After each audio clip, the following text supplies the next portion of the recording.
السلام علیکم ورحمۃ اللہ وبرکاتہ۔ آج ہم حدیث کے تعلق سے کچھ گفتگو کریں گے، کچھ نکات پہ غور و تدبر کریں گے۔ جیسا پہلے تو ہم یہ سمجھ لیں کہ حدیث کے معنی کیا ہوتے ہیں۔ حدیث کے معنی ہوتی ہے بات، ایک ہوتی ہے اللہ کی بات جو کہاں موجود ہے، کسی سے بھی پوچھیں ہم تو وہ یہی کہے گا کہ قرآن اصل میں کیا ہے؟ اللہ کی بات ہے۔ اللہ کے احکامات، حکم کس کے لیے ہے؟ انسانوں کے لیے، کہ وہ اپنی زندگی کیسی بسر کرے۔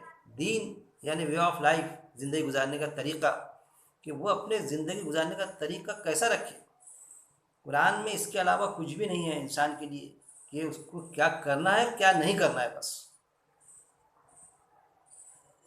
تو گویا کہ قرآن اللہ کی بات، اور اس کے علاوہ جو بات ہے قرآن کے علاوہ، تو وہ ساری باتیں انسانوں کی بات ہے۔ تو اللہ کی بات میں تو کوئی فرق ہو ہی نہیں سکتا، لیکن جو انسانوں کی بات ہے، چاہے کہیں بھی بات ہو، چاہے لکھی ہوئی بات ہو، اس میں فرق ہو سکتا ہے۔ اٹ کین بی، اس طرح سے ہم سمجھیں گے۔ پھر کیونکہ وہ انسانی کلام ہے، کہ انسانی کلام میں فرق ہو سکتا، اس لیے جو کلام، جو انسانی بات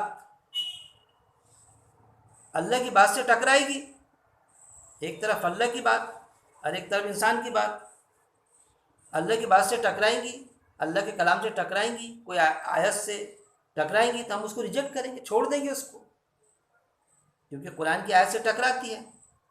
اور جو اگر نہیں ٹکرائے گی اس کو ہم گلے لگائیں گے، ہم کہیں گے یہ فلاں انسان، اس نے باقاعدہ قرآن کے مطابق بات کہی، قرآن میں اس کا حکم موجود ہے، لیکن قرآن میں حکم موجود نہیں، اس کے حکم سے، احکامات سے ٹکراتی ہے کوئی بات، ہم اس کو ایسا جسٹیفائی کریں اس بات کو، اس انسانی کلام کو، اس انسان کی بات کو، کہ نہیں ایسا ہو نہیں سکتا۔ یہ کوئی حدیث، چاہے کوئی بھی ایک مخصوص سمجھیں ہم، جیسا مسلم بخاری کی حدیث اللہ کے کلام سے ٹکرا ہی نہیں سکتی، اس طرح سے بھی عقیدے والے ملتے ہیں ہم۔ تو حدیث کے تعلق سے ایمان کے دعوے داروں کی رائے بٹی ہوئی ہے، بلکہ کچھ بیشتر علماء حضرات کی رائے بھی بٹی ہوئی ہے حدیث کے تعلق سے۔ اس تعلق سے ہم کچھ بات سمجھنے کی کوشش کریں گے، ایک عام ایمان والے کی حیثیت سے۔ میں کیا ہوں؟ کوئی عالم نہیں، ایک عام ایمان والا۔ علم یعنی اتنا کہ قرآن کا علم ہو جائے ہم کو، قرآن سمجھ میں آ گیا، قرآن سمجھاتے آ گیا، اتنا علم ہے۔ ایک عام ایمان والے کی حیثیت سے ہم سمجھنے کی کوشش کریں گے۔ تو پہلی بات، منکر حدیث۔ منکر حدیث ہم کسے کہتے ہیں؟ جو بس اس کا عقیدہ قرآن پر ہو، کہ بس قرآن کو مانے، کہ بھئی میرا عقیدہ قرآن پر ہے، بس میں قرآن کو مانوں گا، اس کے علاوہ کوئی چیز، قرآن کیا ہے؟ یہ اللہ کی بات ہے، اس پر میرا ایمان ہے۔ اللہ کے رسول صلی اللہ علیہ وسلم نے قرآن کے علاوہ کوئی کتاب لکھا کے نہیں گئے، بالکل صحیح فرماتا ہوں۔ اس کے علاوہ جو بات رہے گی میں اس کو بالکل بھی نہیں مانوں گا، بس میں قرآن کی بات کو مانوں گا۔ ارے بھائی، اس کے علاوہ جو حدیثیں ہیں جو لکھی گئی، آپ صلی اللہ علیہ وسلم نے کوئی حدیث تھوڑی لکھی، قرآن کے علاوہ کوئی بات نہیں لکھی، کوئی حدیث نہیں لکھی آپ صلی اللہ علیہ وسلم نے۔ اس طرح سے کہیں گا منکر حدیث۔ ان سے اگر ڈیبیٹس ہو ہمارے تو صاف ہم سے یہ بیان کرتے کہ اللہ کے رسول صلی اللہ علیہ وسلم نے قرآن کے علاوہ سرکار نے کوئی چیز لکھی ہے کیا؟ تو ہمارے پاس میں کوئی جواب نہیں ہوتا کہ آپ قرآن لکھیں۔ تو پھر جب قرآن ہے تو پھر ہم اس کے مطابق زندگی بسر کریں گے۔ ارے جو حدیث ہے تو 200-250 سال بعد لکھے گئی،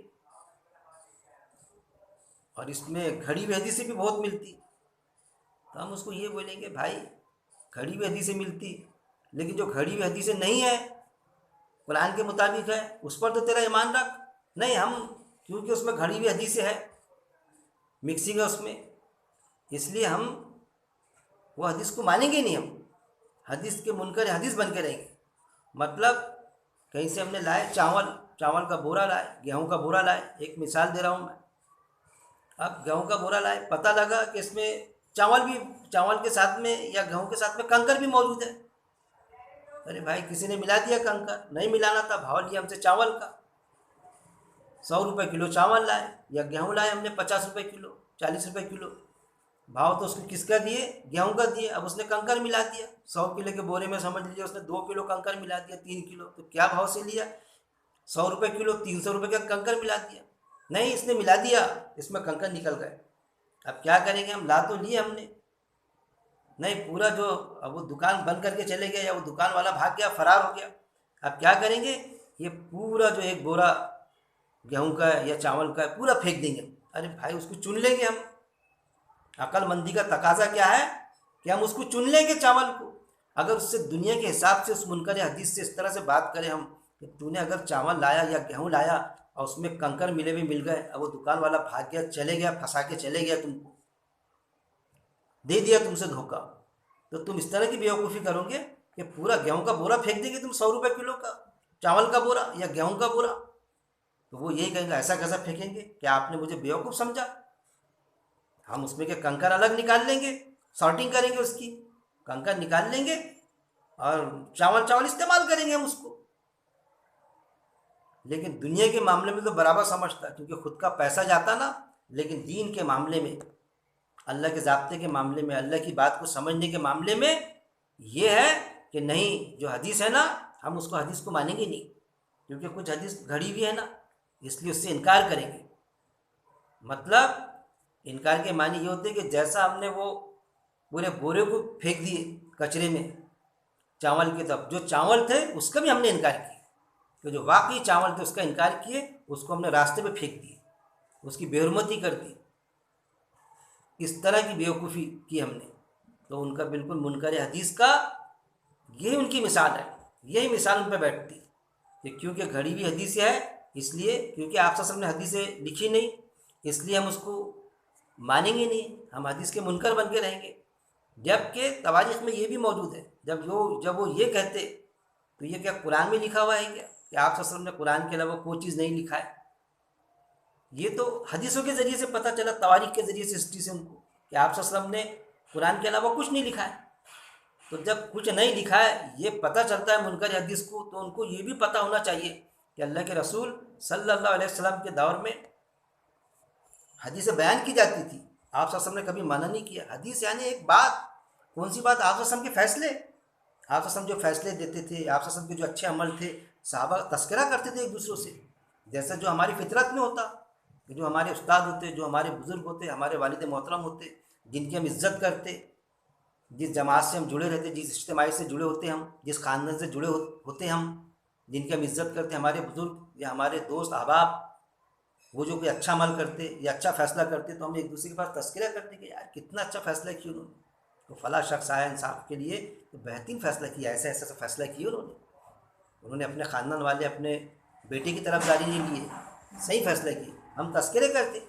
ایسا آپ صلی اللہ علیہ وسلم قرآن کے مطابق اپنی زندگی بسر کرتے تھے اور فیصلے بھی دیتے تھے، خود کے بھی فیصلے کرتے تھے، اوروں کو بھی فیصلے دیتے تھے، یہاں تک کہ ایمان والے جن کا ایمان نہیں بھی تھا وہ بھی فیصلے کو آتے تھے، ان کو بھی آپ صلی اللہ علیہ وسلم فیصلے کرتے تھے ان کے لیے، اور جب وہ انکار کرتے تھے، ان کے مطابق فیصلہ نہیں ہوتا تھا، تو آپ صلی اللہ علیہ وسلم یہ بھی کہتے تھے کہ دیکھ لو تمہارے تورات انجیل میں یہ ہے کہ نہیں، ہاتھ کا بدلہ ہاتھ، آنکھ کا بدلہ آنکھ، کان کا بدلہ کان، ہے کہ نہیں یہ قاعدہ؟ میں تو اسی ٹائپ سے آپ کو فیصلہ دے رہا ہوں نا۔ تو یہ چیز تو ایک طرف تو یہ منکر حدیث کی یہ بیوقوفی، دوسری یہ تو بیوقوفی ہوگی ایسی کہ پورا چاول کا بورا پھینک دیں گے، یہ ایک طرح کی ان کی بیوقوفی بالکل نظر میں آتی منکر حدیث کی۔ دوسری یہ کہ ان کا یہ انکار جو ثابت ہوتا کہ مطلب ہم حدیث کو نہیں مانیں گے کسی بھی، مطلب وہ اس بات کی گواہی دے رہا ہے کہ اللہ کے رسول صلی اللہ علیہ وسلم نے صرف قرآن یعنی تھیوری ہے، قرآن پریکٹیکل تھوڑی ہے، بس اللہ کی طرف سے آیت نازل ہوئی، وہی نازل ہوئی اور آپ صلی اللہ علیہ وسلم نے لکھا دیے، قرآن تھیوری کی شکل میں لوگوں تک کے پیش کر دیے کہ اللہ نے وہی نازل کی، اب اس پر عمل وغیرہ نعوذ باللہ آپ صلی اللہ علیہ وسلم نے کیے نہیں، اس کو عملی جامہ نہیں پہنا ہے، بس تھیوری آئی، تھیوری پیش کر دی لوگوں تک کے. اور اس تھیوری میں یہ آیت بھی موجود ہے باقاعدہ قرآن میں، جس پر ان کا ایمان ہے کہ وہ تم کیوں کہتے ہو جو کرتے نہیں. اللہ کو بات وہ بہت ناگوارہ گزرتی ہے کہ تم کہو کچھ اور کرو کچھ. تو گویا کہ آپ سے پیش کر دیے، کرے نہیں عمل، اور اگر عمل کیے اس حساب سے فیصلے کیے، خود بھی اپنی زندگی گزاری، تو وہ پریکٹیکل. تو حدیث میں کیا ہے؟ وہ پریکٹیکل ہی ہے کہ جو کام کیے وہ پریکٹیکل کیا آپ صلی اللہ علیہ وسلم نے. تو گویا کہ آپ صلی اللہ علیہ وسلم کے پریکٹیکل سے انکار کرتی ہے منکر حدیث. اس طرح ہم سمجھیں گے کیا ثابت ہی ہوتا کہ جو حدیث کو نہیں مانے گا تو سمجھ لیجیے آپ صلی اللہ علیہ وسلم کی پریکٹیکل زندگی سے اس نے انکار کیا، اور وہ اپنے آپ کو اتنا شاہانہ سمجھ رہا ہے کہ بس اللہ کے احکامات موجود ہے قرآن میں، تو کیا ضرورت آپ صلی اللہ علیہ وسلم نے کیا پریکٹیکل کیے یا نہیں کیے، اس سے مجھے کیا مطلب. احکامات موجود ہے، احکامات کے مطابق میں اپنی زندگی بسر کر لوں گا. بھائی آپ صلی اللہ علیہ وسلم کی پریکٹیکل زندگی، آپ صلی اللہ علیہ وسلم جیتا جاگتا نمونہ تھے قرآن کا. ایک شخص نے پوچھا، غالباً ماں عائشہ کا قول ہے، کہ آپ صلی اللہ علیہ وسلم کی زندگی کیسی تھی؟ پوچھا ماں عائشہ رضی اللہ تعالیٰ عنہ سے. کیا فرمایا ہماری ماں نے کہ تم نے قرآن نہیں پڑھا؟ آپ صلی اللہ علیہ وسلم کی زندگی قرآن کا جیتا جاگتا نمونہ تھی. مطلب کیا کہ قرآن میں جو ہے، جو احکامات ہے، جو گائیڈ لائن ہے، عین اس کے مطابق آپ صلی اللہ علیہ وسلم نے اپنی زندگی گزاری، پریکٹیکلی اس پر عمل کیا آپ صلی اللہ علیہ وسلم نے. یہ چیز تو منکر حدیث گویا کہ آپ صلی اللہ علیہ وسلم کی زندگی کا پریکٹیکل کا انکار کرتے ہیں، اور جو اللہ کے رسول صلی اللہ علیہ وسلم کی پریکٹیکل زندگی کا انکار کرے اور قرآن پر کتنا ایمان رکھے تو وہ ایمان والا نہیں ہو سکتا، چاہے کوئی بھی ہو. تو یہ عمل ہے منکر حدیث کا. پھر آپ کو دوسری کیٹیگری یہ ملے گی، ایک سے ایک موجود ہے. تو یہ 3 کیٹیگری میں نے بتایا ہوں. پہلے کیٹیگری یہ منکر حدیث کی. دوسرے ملیں گے منکر قرآن، جانے انجانے میں منکر قرآن بھی بین بیٹھے ہم ملیں گے آپ کو. کس میں سے؟ علماء حضرات میں سے ملیں گے منکر قرآن. اب کیسے منکر قرآن ہوتے سمجھ لیجیے.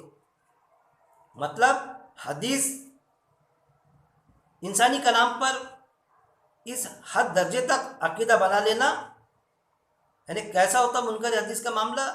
منکر قرآن کا مطلب حدیث یعنی انسانی کلام پر اس حد درجے تک عقیدہ بنا لینا کہ فلاں شخص کی، یعنی فلاں پرسنالٹی، فلاں شخصیت کی لکھی ہوئی حدیث قرآن کی کسی آیت سے ٹکرا ہی نہیں سکتی.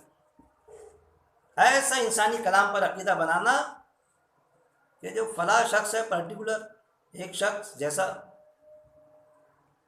مسلم بخاری کی حدیث، ارے بھائی مسلم بخاری کی حدیث قرآن کی کسی آیت سے ٹکرا ہی نہیں سکتی، ٹکراتی ہی نہیں. اس طرح کا عقیدہ، ٹھوس عقیدہ بنا کے رکھنا. ایک طرف اللہ کا کلام اور ایک طرف انسان کا لکھا ہوا کلام حدیث، اس میں عقیدہ یہ بنانا کہ جیسا اللہ کا کلام ہوتا یعنی قرآن، تو وہ قرآن یعنی اللہ کے کلام سے مسلم بخاری کی حدیث ٹکرا ہی نہیں سکتی، ٹکراتی نہیں. اس طرح کا عقیدہ بنانا. جبکہ قسم ہم کس کی کھاتے بھائی؟ کسی سے پوچھا جائے تو قرآن کی قسم کھاتا ہو جنرل انسان، حالانکہ کھانا تو چاہیے اللہ کی قسم، قرآن کی قسم کھاتا. حدیث کی کتاب کی، حدیث کی کوئی قسم نہیں کھاتا کہ بھائی حدیث کی قسم میرے کو.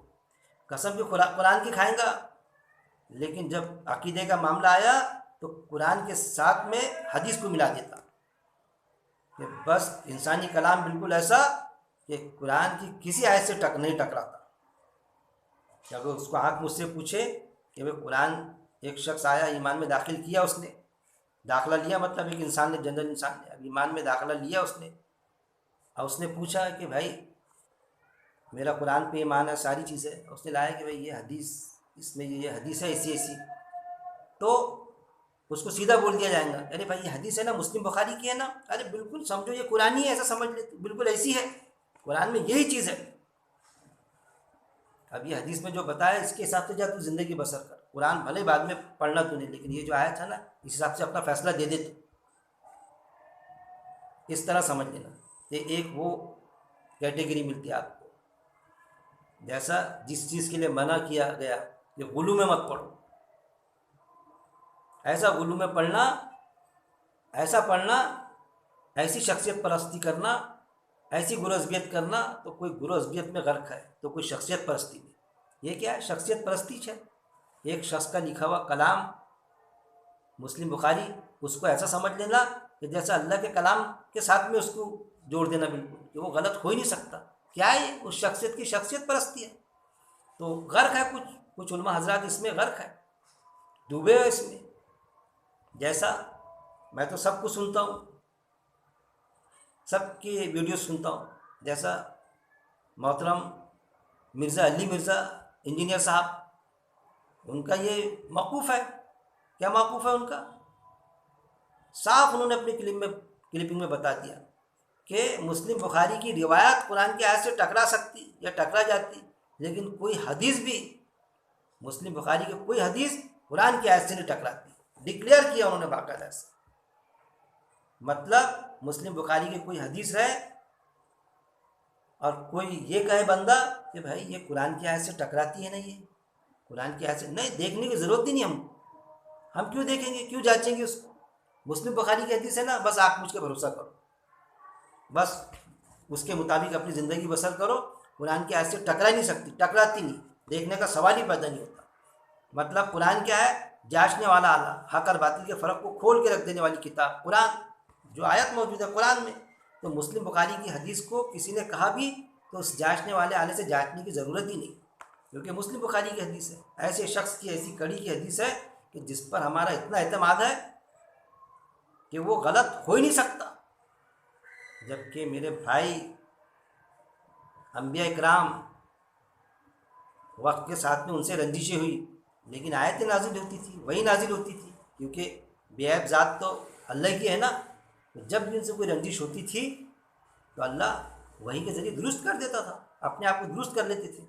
تو گویا کہ انبیاء اکرام معصوم کہلائے کہ ان سے معمولی رنجش بھی ہوئی تو اللہ نے کریکٹ کرا، لیکن جب نبوت کا سلسلہ بند ہو گیا تو اب سارے انسان ہیں، چاہے کوئی بڑا عالم ہو جیت یا ایک عام انسان یا خاص انسان، کتنا بھی ایمان کا دعوے دار، کتنی بھی معتبر شخصیت، عالم فاضل، وہ یہ نہیں کہہ سکتا کہ مجھ سے غلطی نہیں ہو سکتی۔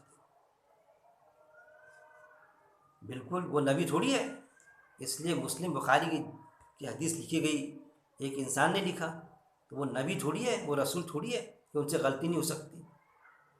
گنجائش ہے کہ غلطی ہو سکتی، اور جب غلطی ہو سکتی تو قرآن کی آیت جو ہے اس سے ہم کمپیئر کریں گے حدیث کو، کہ آیت سے اگر ٹکرائے گی وہ حدیث تو وہ حدیث ریجیکٹ ہوگی۔ تو ایک دوسری کیٹیگری یہ ملتی، اس کیٹیگری میں ایک چھوٹی سی مثال دیا میں بہت عزت کرتا مرزا علی مرزا صاحب کی، انجینئر صاحب کی، بہت کئی چیزیں میں نے ان سے سیکھی، ان کے درس قرآن کے ذریعے، لیکن میرا ایک موقف ہے ایک عام ایمان والے کی حیثیت سے کہ مخالفت علم کی بنیاد پہ کرنا چاہیے، بوکس کی بنیاد پہ نہیں۔ کسی بھی عالم کسی بھی جماعت سے جڑا ہو، میں کسی جماعت سے جڑا نہیں ہوں، بس میں قرآن سے جڑا ہوں، بس اللہ کی جماعت، اور کسی بھی عالم کی بکس کے بنیاد پہ میں مخالفت نہیں کرتا۔ انجینئر صاحب کو کے لیے میرے دل میں بہت جگہ ہے، لیکن علم کے بنیاد پر تو مخالفت ہوں گی، کہ ان کا یہ جو نظریہ ہے، یہ جو موقف ہے کہ مسلم بخاری کی حدیث قرآن کی آیت سے ٹکرا ہی نہیں سکتی، ٹکرا ہی نہیں سکتی کا سوال، یہ ٹکراتی ہی نہیں، تو دوسری طرف ہم کو وہ موقف بھی ملتا، وہ نظریہ بھی ملتا، ان کا طارق مسعود صاحب کا، محترم طارق مسعود صاحب مفتی عالم، ان کا یہ بھی ملتا، جبکہ کئی باتوں سے ان کے میں متفق نہیں ہوں، لیکن یہ بات انہوں نے باقاعدہ، ان کا آپ ویڈیو دیکھیں گے تو انہوں نے صاف کہہ دیا، ان کی اس بات پر میں نے ایک پہلے کلپنگ بھی درج کیا ہوں یوٹیوب پر، کہ جو حدیث قرآن کی آیت کے خلاف جائیں گی تو ہم وہ حدیث کو مطلب ریجیکٹ کریں گے، بالکل اس طرح کا ان کا نظریہ بنتا، کیونکہ 100% 100% جو صحیح ہے تو وہ قرآن کی آیت ہے، اور وہ جو انسانی کلام ہے اس میں اٹ میں بھی یہ ہو سکتا۔ انہوں نے مثال دی باقاعدہ، بخاری کے ایک حدیث کوٹ کی انہوں نے کہ جو کماری مرد اور عورت رہے ان کو سزا قرآن جو بتاتا تو 100 کوڑے کے بتاتا سزا، اور بخاری کی حدیث میں ہے کہ 100 کوڑے اب جلا وطن کر دو ان کو. تو انہوں نے ریفرنس دیا، حوالہ دیا کہ امام حنیفہ رحمۃ اللہ علیہ انہوں نے اس حدیث کو چھوڑ دیا، مطلب اس کو ریجیکٹ کی. اس لیے چھوڑا کہ قرآن کی آیت سے ٹکراتی تھی، قرآن کی آیت کے خلاف جاتی تھی. ریفرنس دیا تو وہ بات بالکل ان کی پٹنے لائق ہے، مناسب بات ہے. تو ایسے عالم بھی موجود ہیں کہ جو اس طرح ایک دم ہارڈ بھی نہیں جاتے. کیسا کہ ایک دم غلو کی شکل اختیار کر لینا کسی معاملے میں. مسلم بخاری کی حدیث قرآن کی آیت سے نہیں ٹکراتی، غلو کی شکل. تو کیا ہمارا علم ہم کو یہ اجازت دیتا؟ اور دوسری طرف ہم نے یہ سمجھنا کہ بس اللہ رحم کرے.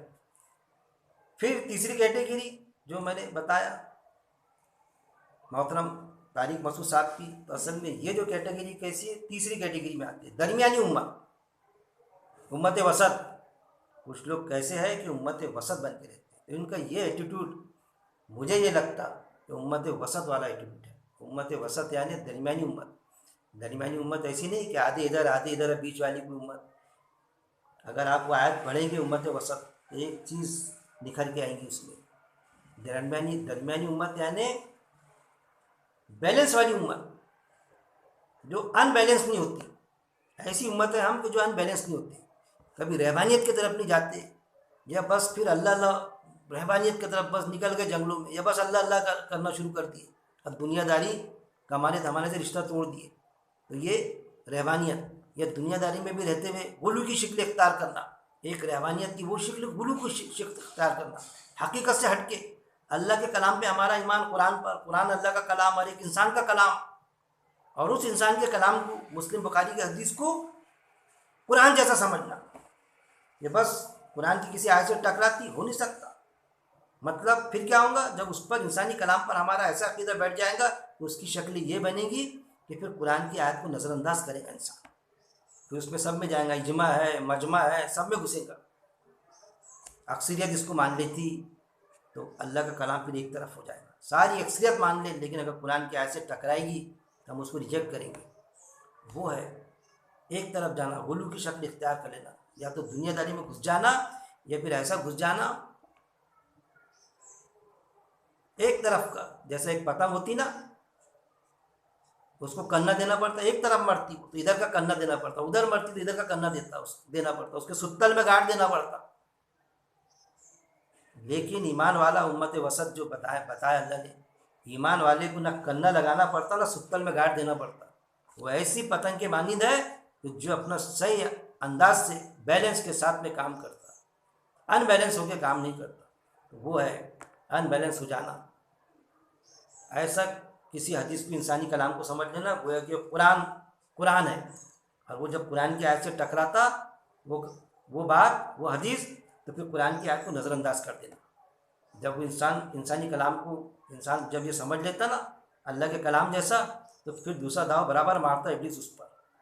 جب اس کے مطابق سمجھا تو پھر سمجھانا شروع کرتا ہوں، اور جب سمجھاتا تو پھر آیتوں کی تحریف بھی کرتا، تکذیب بھی کرتا. آیتیں جھٹلائی جاتی، تکذیب کی جاتی اس میں. اس کے بھی کئی دروس میرے موجود ہیں. دوزخ میں سے نکل جائیں گے، قبر میں 3 سوال ہوں گے، کوئی جماعت کہتی 4 سوال ہوں گے، جبکہ جسم و روح کو جوڑ تو روز قیامت کے ملائے جائیں گے. اعمال کی، اس کے اعمال اس کے سر، اس کے اعمال اس کے سر، یہ ساری چیزیں قیامت اچانک نہیں آئیں گی. یہ ساری پھر شکلیں بنتی. تو یہ شکلیں ایسی لوگ بناتے جو گھسا اس میں. ایک ہوتا ہے 3 طرح کے شرک ہوتے ہیں. ہم کو تو قرآن میں پتہ چلتا ہے کہ شرک سے بچو، شرک سے بچو، لیکن ہمارا ذہن اور دماغ، علماء حضرات بتاتے، ہم کو کچھ پتہ چلتا ہم کو کہ شرک کیا. ہم کو بتایا جاتا اللہ کی ذات میں ایک شرک، دوسرا بتایا جاتا اللہ کی صفات میں شرک. تو اللہ کی ذات میں شرک یعنی ایک اللہ، اور اللہ کے علاوہ کوئی دوسرا کسی کو اللہ سمجھ لینا، کوئی اور اللہ سمجھ لینا. جیسا فرعون دعویٰ کرتا تھا کہ میں اللہ ہوں، میں سب کچھ تمہارا پورا کر رہا ہوں، کوئی اللہ نہیں ہوں، میں اللہ ہوں. تو اللہ کے علاوہ کوئی ایک اور اللہ تسلیم کر لینا، تو وہ اللہ کی ذات. جیسا ایک اللہ ہے اور ایک اللہ اور ہے، نعوذ باللہ. اللہ اگر سو گیا، اللہ کو اگر اونگ آ گئی تو وہ اللہ سے میرا کام میں جما لوں گا، وہ اللہ میری ریکوائرمنٹ ضرورت پوری کر دے گا. تو یہ ہے اللہ کی ذات میں شریک کر دینا. اور ایک ہوتا اللہ کی صفات میں کہ اللہ میں جو صفت ہے تو دوسرے میں وہ صفت سمجھ لینا. کہ جیسا اولاد کا دے دینا، تو اللہ نے کسی کو اپنے پاور ڈیلیگیٹ کرا، کسی کو اپنے پاور دے دیا کہ بھائی اولاد میں تو دیتا لیکن جیسا آفیسر کرتا نا، میں ہمیشہ کہتا ہوں پاور ڈیلیگیٹ کرتا، اس سے کام سنبھلتا نہیں پورا، تو پھر اپنے نیچے کے ادھیکاریوں کو جو اس کو پیارے ہوتے ہیں ان کو اپنے پاور ڈیلیگیٹ کرتا، ادھیکاریوں کو، آفیسرس کو، کہ بھائی فلاں پاور اس کو، ٹرانسفر کی پاور اس کو، اور کوئی چیز فلاں بل پر بلنگ پاس کرنے کی اس کو پاور، ڈیلیگیشن پاور بولتے ہیں اس کو، that is called delegation of power. تو نوز باللہ اللہ سے کام سنبھلا نہیں تو اپنے پاور ڈیلیگیٹ کر رکھا اللہ نے. یہ ہوتا ہے صفات میں کہ اس کی صفت کے حساب سے اولاد کے پاور اس کو، بارش برسانے کے پاور فلاں کو، روزی کے دروازے کھول دینے کے پاور فلاں کو. تو اس سے مانگو تو پھر وہ اللہ نے اس کو پاور دے دیا تو اس کو مل جاتا ہم کو. تو یہ ہوتی ہے اللہ کے صفات میں. ایک اللہ کی ذات میں کہ اللہ کے علاوہ کوئی دوسرا اللہ سمجھ لینا. قرآن میں آیتیں آتی نا، اللہ کے ساتھ کسی کو شریک مت کرو، اللہ کے سوا کسی کو الہ مت مانو. ساتھ یعنی صفات، اور سوا یعنی اللہ کے علاوہ دوسرا اللہ سمجھ لینا کسی. اور ساتھ یعنی صفات، جیسا اللہ نے اپنے پاور کسی کو ڈیلیگیٹ کرا. ایسے دو شرک ہم کو بتائی جاتی ہے. تیسرا بھی ایک شرک ہے میرے بھائی، وہ ہے اللہ کی بات میں شریک کرنا. اللہ کی بات کہاں موجود ہے؟ قرآن اللہ کی بات ہے، لیکن اللہ کی بات میں شریک کیا جاتا کہ قرآن کی کوئی آیت سے ٹکرانے والی حدیث، خصوصاً مسلم بخاری کی حدیث، ٹکرانے کے باوجود بھی اس پر ایمان رکھے جاتا. اور پھر اس کے ذریعے سے کہ نہیں، مسلم بخاری کی حدیث قرآن کی، جب یہ عقیدہ بن گیا کہ مسلم بخاری کی حدیث قرآن کی آیت سے ٹکراتی نہیں، اسی طریقہ عقیدہ بنا لیا کسی نے، تو پھر وہ آیت کی تعریف کرنا شروع کر دیتا. یہ ہم جب سمجھ لیں کہ نہیں بھائی، میرے والد محترم جھوٹ بول سکتے نہیں، جھوٹ بولتے ہی نہیں. جب جھوٹ بولتے ہی نہیں، میرا یہ عقیدہ بنا لیا، میرا یہ یقین ہو گیا کہ میرے والد محترم جھوٹ نہیں بولتے. بول سکتے کا سوال نہیں بھائی، سکتے بولو ہی مت، جھوٹ ہی نہیں بولتے. تو پھر کوئی کتنا بھی سچ بولے گا تو میرے والد محترم کا میرے کو اتنا احترام رہے گا کہ میرے والد محترم میں بولے نا وہ بات سچ ہے. کسی نے اگر قرآن کی بھی بات لے کر آ گیا کہ قرآن میں ایک اللہ کا ذکر ہے، ایک اللہ ہے قرآن میں، والد محترم سے پوچھیں گا، والد محترم میں بولے نہیں، ایک نہیں، دو اللہ. دیکھو بیٹا، ایک اللہ ہوتا تو اپنے کو کتنی جنت ملیں گی؟ ہاں، وہ ایک جنت. دو اللہ ہے تو اپنے کو دو جنت ملیں گی. ارے فائدہ، اپنے کو دو جنت ملیں گی. یہ اپنے کو دو جنت سے روک رہا. دو جنت ہے، میرے والد محترم میں بولے ایک نہیں دو جنت ہے، ہم کو دو جنت سے روک رہا ہے. تم بالکل اس طرح کا عقیدہ ہے ان کا. انسانی کلام پر ایسا عقیدہ کرنا جیسا اپنے باپ پر عقیدہ بنانا کہ میرا باپ جھوٹ بول ہی نہیں سکتا. تو کیا یہ درست ہوگا میرے بھائی؟ تیرا باپ کیا نبی ہے، رسول ہے؟ جب قرآن کا معاملہ آئے گا ہمارے باپ کی بھی نہیں مانیں گے، کوئی بڑے جید عالم کی بھی نہیں مانیں گے. کتنے بھی معتبر ذرائع سے کڑی حدیث آئیں گی، قرآن کی آیت سے ٹکرائیں گی، مسلم بخاری کی بھی حدیث رہے گی، ہم نہیں مانیں گے. جیسا طارق مسعود صاحب کا بالکل درست عقیدہ ہے کہ 100% کلام کی برابری کوئی انسانی کلام تھوڑی کر سکتا، وہ 100% صحیح تھوڑی ہو سکتا. لیکن مرزا علی مرزا صاحب کا بڑی میں ان سے مؤدبانہ گزارش کروں گا کہ درست کرے اس عقیدے کو، کیونکہ بہت سارے لوگ آپ کی سنتے ہیں، آپ کی رہبری میں اپنی زندگی بسر کر رہے ہیں. وہ سمجھتے ہیں کہ آپ ایک سلجھی ہوئی شخصیت ہے اور آپ غلطی کو تسلیم بھی کرتے ہیں. ایک معمولی، ایک جنرل ایمان والے کی حیثیت سے میں التجا کروں گا ان سے کہ سوچے، اس پر وچار کرے اور اپنی کلپنگ درج کرے اس کے حساب سے کہ دراصل صحیح معنوں میں کیا ہے. غلطی تسلیم کر لینا وہ مقصد بالکل یہ نہیں. مومن تانا نہیں دیتا. میں آپ کو تنقید کی حیثیت سے تاکہ اصلاح ہو جائے یہ چیز پیش کر رہا ہوں. تو درمیانی امت بن کر رہنا، درمیانی امت یعنی جو ان بیلنس نہیں ہوتی. درمیانی امت وسط بن کر رہنا، عیب اللہ کا کلام، اس کو اس کی صحیح حیثیت تسلیم کرنا، اور انسانی کلام حیثیت حدیث کو اس کی صحیح حدیث مطلب عیب کے اندیشے کے ساتھ تسلیم کرنا ہوتا ہے۔ اب درمیانی امت کا مطلب کیا ہوتا؟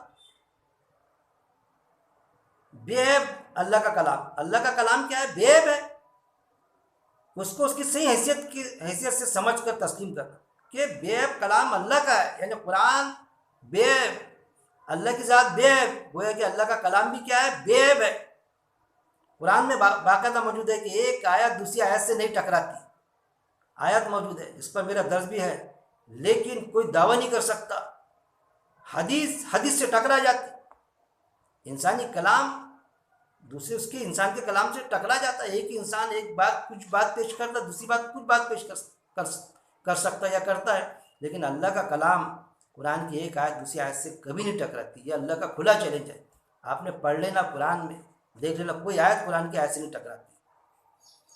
اور انسانی کلام یعنی حدیث کو اس کی صحیح حدیث مطلب عیب کے اندیشے کے ساتھ تسلیم کرنا، اور جو انسانی کلام ہے وہ بے عیب ہو نہیں سکتا، اس میں عیب بھی ہو سکتا، اس کو عیب کے اندیشے کے ساتھ میں تسلیم کرنا ہوگا حدیث کو، چاہے مسلم بخاری، خاص طور پہ مسلم بخاری کی حدیث جس پر ہم نے اس طرح سے عقیدہ بنائے رکھا ہے کہ یہ اللہ کا کلام کی طرح اس کو ہم نے ٹریٹ کر لیا، تو اس پر ہمارا یہ ہونا چاہیے کہ اس میں عیب ہو سکتا ہے، میں بھی حدیث میں، لیکن جو اللہ کا کلام ہے قرآن، اس میں کسی طرح کا کوئی عیب نہیں، بے عیب ذات اللہ کی، اور یہ انسانی کلام۔ اب پھر کون سے انسان کا کلام؟ کسی نبی کا کلام نہیں ہے کہ نبی صلی اللہ علیہ وسلم نے وہ حدیثیں لکھ کے گئے، کیونکہ اگر آپ صلی اللہ علیہ وسلم لکھتے تھے تو ہم تو یقین ہی کرتے تھے اس پر۔ کیوں؟ قرآن بھی لکھتے اور حدیث بھی لکھتے تھے وہ چیز، تو ہم یقین اس لیے کرتے تھے کہ جب آیت نازل ہو رہی تھی، باوجود اس کے کہ آپ صلی اللہ علیہ وسلم انسان بشر، لیکن آیت نازل ہو رہی تھی، اگر غلط لکھ لیتے تو وہی نازل ہوتی تھی اس وقت، لیکن یہ آپ نے کیا لکھ دیا حدیث میں، اس کو کریکشن کرو۔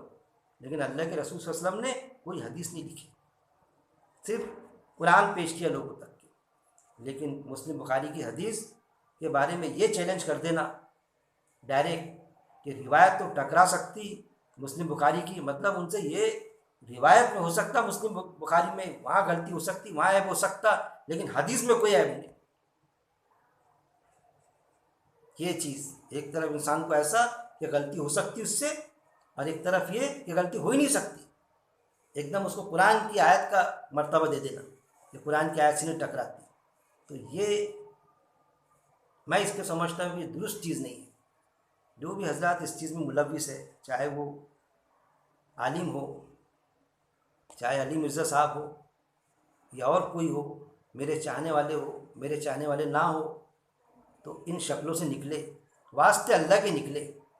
اللہ سے دعا ہے کہ اللہ رب العزت ہم کو صحیح معنوں میں قرآن کو سمجھ دے، اور قرآن کی آیت سے ٹکرانے والی جو بھی حدیث ہے، جو بھی بات ہے، آیا وہ مسلم بخاری کی کیوں نہ ہو، اس کو ریجیکٹ کرنے کی ہمت اور طاقت عطا کرے، اور قرآن کے مطابق زندگی بسر کرنے اور موت تک اس عمل پر ہم جمے رہے، قرآن کے مطابق ہم زندگی بسر کریں، اور جیسا قرآن میں آیت ہے کہ ہمیں موت آئے اس وقت میں کہ ہم مومن مسلم ہو، اللہ ہم کو یہی توفیق دے۔